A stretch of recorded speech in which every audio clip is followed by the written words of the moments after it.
there is a real concern that you guys have voiced before that will there still be as many children that were passionate about Ferrari? Here's a 10-year-old, 12-year-old, I don't know, driving a 360 or in a 360. Sitting in a 360. Sitting in a 360. Manual one, though. A manual one. Yeah. Will that happen? Will there be kids that want to sit in an SF9 to the same degree?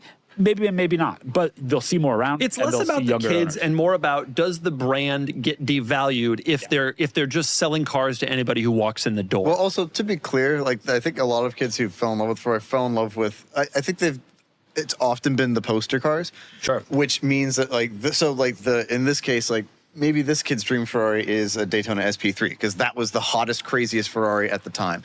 For a lot of people, it was the F40 or the F50. Not many people had a Mondial on their wall, but they sold those to people eventually. The F80, I'm sure, will be equally appealing.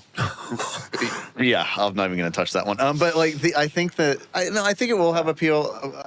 It will be different as long as they continue to be effective in Formula One. I think for the diehard enthusiast, that's kind of what matters. But I really think though the bigger question is less about whether the young people are into it and more about whether the brand cheapens itself by selling more and more and more cars. It used to be that getting a Ferrari was special. You were on a list for years and it was hard. Now anybody with any rich person can get a Ferrari. That definitely makes it less appealing. That, with the exception of the really special stuff, is still going to be incredibly hard to get. So I think they have that going for them.